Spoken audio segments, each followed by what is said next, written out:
blacks, those black Americans, those foundationals, we got to disparage them. We see that's the quick way to get a fast pass into white circles. Well, that really didn't work out like they thought it was going to work out. Yeah, the white supremacists that they wanted to impress turned on them, got the ice on them, started exposing a lot of their scams, putting them out there on Front Street, and delineating their crimes from us. Oh, that was the most damaging part right there. So now all their little crimes that they did, it's not going to be thrown under the banner of black. Because we stopped that. When the media tries to pull that, we're like, look at that last name. That person ain't us now. That's a Somali, that's a Jamaican, that's an Eritrean, that's a Haitian. No. Whoever that is, correctly identify them. Don't just throw them under the black bus. I want y'all to pay close attention to this picture up here. Now, one, decide we the people means all the people. No, these people are totally against black Americans. Do not drop your guards and think they're your friends or they want association with you. No, these people want association with white people. They want to be associated with white power structure. Not you. These same people, picture them. And I want you to place an image in your mind, black Americans, FBA. These same people will be in your courtroom as jurors, and they will go against everything black American. Everything. They don't stand for you. They don't stand for America. This is the most un-American thing you can ever do. They're trying to change our culture, rewrite history, and replace us. Now let me get into the disrespect. We keep our ears to the street. We hear everything. Just because we don't announce it don't mean we didn't hear it. Trust me, black Americans heard it. So I'm thinking, nah, they can't be that disrespectful. Nah, they ain't marching on. They ain't marching. And then I saw this.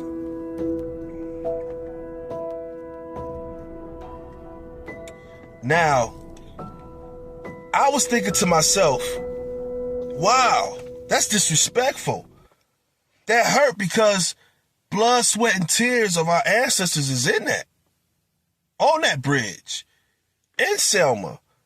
Our spirits of our ancestors shake our soul sometime, and we gotta respond. We gotta protect them.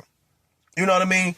And I'm thinking, how can we equally disrespect the immigrants that disrespected us that way? And guess what? We can't disrespect y'all to that level because y'all have never done nothing that monumental. You understand what I'm saying? The ultimate disrespect is leaving your homeland and leaving your ancestors and leaving everything you know to come to a foreign land that you don't belong in, which is America. You disrespected yourself enough. Leaving that land, coming here, that's the ultimate disrespect. Because you still got ancestors in your respective homelands. You still got ancestors that you abandoned in your homeland. So it's nothing y'all ever did monumental that I can think of to disrespect y'all in that capacity. Y'all already disrespected yourselves. What am I going to stump on some bushmeat? Stump on some tacos? I can't do nothing to equivalent the disrespect of you leaving your homeland. It's nothing I can say. You got to realize the immigrant community, y'all don't have no home training. Y'all wasn't taught home training. When y'all come here, y'all are guests. This is not y'all house. This is not y'all home. Y'all are a guest. And see, when we was raised up, we was taught home training. It was 3 rules when we went over somebody's house. Number 1, don't make yourself at home. Number 2, that ain't where you live. And number 3, the last thing they told us that stuck with us was, don't you go over there wearing out your welcome. Immigrant community, you have wore out your welcome. And you no longer need it. You have become hostile, unwanted guests. And ICE and everybody else, if they round y'all up, great. I wish they had a GoFundMe so I can give them some tips and bonuses. Because at this point, y'all are doing stuff. See, black Americans, we like the big brothers. We get it. Y'all are down there throwing rocks at us. Hey, look at me, look at me, look at me, look at me, the immigrants, look at me. Y'all bothering us. But now you got our fucking attention. What you want? This what you want? You got to realize we have never been defeated. We have not been defeated. Black Americans haven't been defeated through history. We survived. But once you leave your country, that's a sign of defeat. You've been mentally, emotionally, and spiritually defeated because you was too coward. You was cowards. Y'all weren't strong enough to stand up and fight for your own land. That's why y'all here. Y'all came to a land where we fought for, but you're not going to latch and leech onto that. It's disrespectful. And for that, we reject your deposit. On March 7, 1965, 600 marchers led by a 25-year-old John Lewis set out from Selma, Alabama. Their destination, Montgomery, 54 miles away. Their demand, the right to vote. They never made it past the Edmond Pettis Bridge.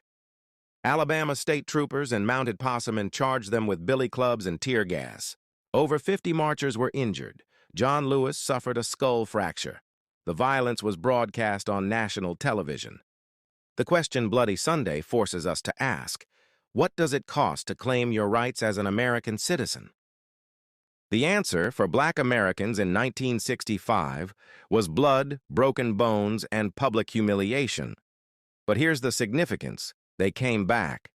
2 weeks later, protected by federal troops, they marched again, and they won. 5 months after Bloody Sunday, President Johnson signed the Voting Rights Act of 1965, calling the right to vote the basic right, without which all others are meaningless. Bloody Sunday had turned public outrage into political momentum for legislation Johnson had already ordered drafted. The modern correlation? In 2013, the Supreme Court gutted the Voting Rights Act's pre-clearance requirement, the mechanism that had stopped discriminatory laws before they took effect. Within hours, previously covered states began implementing voting restrictions that would have required federal approval. Research shows these changes created real burdens for Black voters, though their impact on turnout remains complex and geographically uneven. John Lewis crossed that bridge so we wouldn't have to fight the same battle. But 61 years later, the question remains. Who gets to vote in America without having to cross a bridge first? Did you know teenage girls were beaten on the Edmond Pettis Bridge in Selma? They weren't women yet, just schoolgirls, fighting for the right to vote. Cheyenne Webb was only 14. They called her the smallest freedom fighter. Beside her marched Rachel West, and also just 14. They thought they would march and still go to school the next morning. But waiting at the other side was an army of police with tear gas, horses, and clubs. The girls kept walking. Their hands trembled, but they didn't stop. Then came the charge. Children screamed as horses trampled the crowd. One girl cried, "I just wanted to go to school tomorrow." Instead, she was beaten and dragged to jail. Imagine being 14 years old and behind bars for marching. Outside, mothers wept as they saw their daughters bloodied and bruised. But the girls did not break. The world saw their innocence crushed, and their courage lit a fire. Their footsteps led to the Voting Rights Act of 1965. They were children in Sunday dresses now, but they walked with the strength of giants. Would you have had their courage at just 14 years old?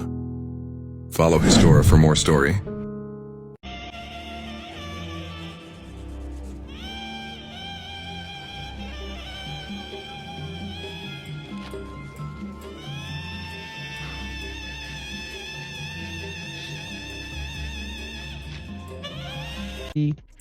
%, something like that, right?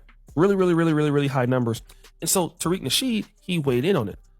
There are a lot of immigrant groups who get high percentages of welfare on the list, and some of them are the main ones wagging their finger at Foundation of Black Americans, telling us how they are model minorities who do so much better than FBAs when they come here. Woo! Now, Black Americans receive 42% of aid in comparison to somebody like the Somali community who's getting a lot more, all right?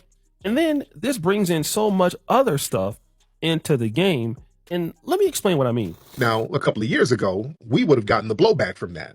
You understand? A few years ago, it would have been like, oh, all these black people commit this crime, all these crimes. So now we done said, hey, no. We ain't a part of none of this stuff. Call it for what it is. These are Somali crimes. This ain't us. And people get mad on why we delineate. This is one of the reasons why we delineate. Now, here is something that I believe is true. He says a couple of years ago, we would have gotten blowback for this. This is, I believe, is honestly true. Because again, flat blackness paints everybody with a brush. And as you know, you have certain whites who will say, okay, listen, they're black, right? And so they must be in on it. So that's the black Americans. These guys are involved with the fraud. Here is a mistake that the Somalis made. The Somalis said, we are not black. We are Somali. Woo! So that was kind of the beginning of the end for them by denying their blackness as a community and then accepting the fact that they are Somali. So what happened is that they delineated themselves. Okay. And so this is why a lot of people in the Pan-African community, according to Tariq Nasheed, is saying, listen, no, we should not delineate ourselves. We need to work together. But the issue is that in this case, when they delineate themselves and then black Americans delineate and draw that line to who we are, it then causes this. Because we don't need that public blowback. And these frauds, it already affects us because, number one, it drains public resources that could go to us. And also, it undermines legitimate claims that foundational black Americans make for reparations and targeted investments and restitution. See, this is why we delineate, because these little foreigner frauds that they do, that gives opponents the ammunition to say, hey, see, if we give black people something, all they're going to do is abuse it. No. We ain't trying to do all them little scams. Not us, not foundational black Americans. We're not trying to do all these little scams. We're going to make our money work for what it's supposed to do. So he says here, listen, we don't need the blowback from that community because that community made a decision to get involved with scamming. And so we don't need their behavior costing us something. Okay. And people saying, well, listen, we've already given them some level of reparations. Look at what we're doing in Minnesota for some of these programs when that has nothing to do with the community. And so in other words, the Somalis, they are going to make or create something bad for us and then mess up our opportunity because now what they would like to do is to attach themselves to flat blackness. Oh, wait, hold on now. No, we're black now. No, you're not black. You're Somali. This is the most disrespectful thing I've seen so far in 2026. Let me read to y'all what it said on the sign, the big black sign with the white letters. It says, we the people means all people. And it says at the bottom, Immigrant Defense Network. This is All Lives Mattering us.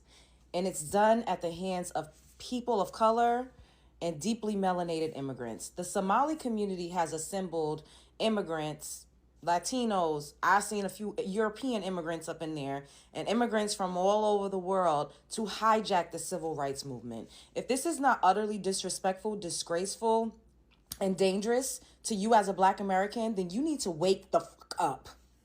This all-inclusive kumbaya, this is out the door. These people are here to replace you. They are here to replace you. Now, no one is saying that they can't stand up for themselves, but what do you mean fight for our rights and you're doing it under the guise of civil rights? Being an illegal immigrant is not adjacent, nor is it synonymous with your civil rights or your civil liberties being infringed upon. You do not have any rights in the country if you are not a United States citizen. It is a crime, hence the term illegal. Then at the bottom, it says Immigrant Defense Network. No one is doing anything to inherently harm immigrants. If you have your paperwork together, if you're not doing anything illegal, then chances are you're just living your life. And what really perturbed me the most, what really disturbed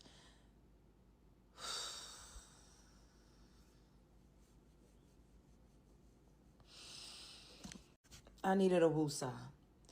The fact that that Somali man stood up there and said,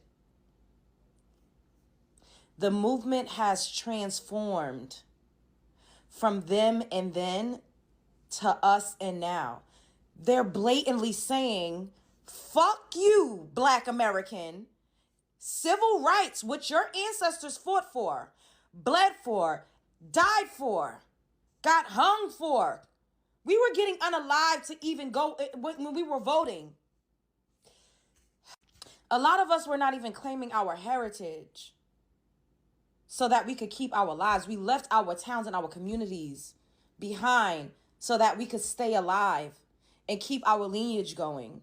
Those of us who are still alive today, we are the ones that survived. We are the ones that made it through. We are the product of the ones that fought and prevailed. So for these immigrants to come over here, this is making me so angry. Like, I feel very emotional. I have to calm down. But for these immigrants to come over here and steal a movement that was created, curated, fought for, and literally built on the bloodshed of our These Somalians out of Minnesota, they flew into Alabama and went to Selma, and they're starting to protest. But the movement is transformed from them and then to us and now. This is our moment because our time has come to defend our rights. So Selma was during the Civil Rights era. Black Americans fought for the right to vote and have a say in the politics that shaped their lives. We even risked our lives during that peaceful march. They were brutally attacked. We were brutally attacked by police forces in what has become known as Bloody Sunday. I found it interesting how, you know, they love pulling out these old correlations, these old rhetorics of everybody being one when it's beneficial for them, right? But when it's a regular day, you don't see this type of energy.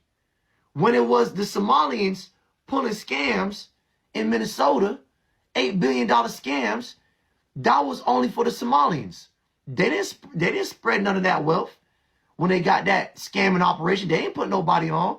Not saying I wanted that money or Black Americans, we want anything to do with it. But at the same time, you did that purely for you, for yourself. Where was the rainbow correlation in that? Where was the unity rainbow push correlation in that? Where was the unity, let's build our communities all together? Where was that? Instead, you build your own little Somali town in Minnesota. You hire your own. You don't share no business with nobody else, and you're pulling fraud. Right. When I go inside a Mexican restaurant, I don't see Black American workers.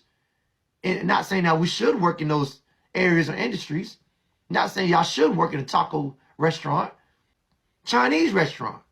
You don't see no Black Americans working in no Chinese restaurant. Right. Where's the correlation in? We have Asia Town, Chinatown. I'm just not understanding where's the rainbow push correlation when it's time to spread wealth amongst Black Americans. It's nowhere to be found. But as soon as these groups of people run into a problem like immigration laws and policies, now they're going to our historical marching grounds using our rhetorics of unity when they don't practice, these immigrants, they don't come into this country and practice no unity with Black Americans.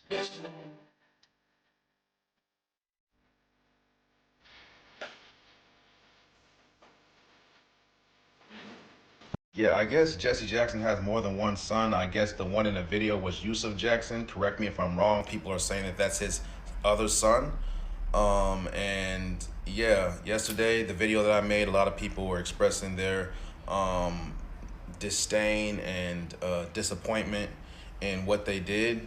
It is disrespectful, like I said in the last video. Some people are saying that they have every right to march because they're American citizens and stuff like that. If they were American citizens or their family members were American citizens, they would not be marching in that march to basically combat ICE and the removal of TPS, temporary protective status for non-citizens. Okay, so I don't know what to say, man, but yeah, we're not feeling this co-opting of our culture and our history at all.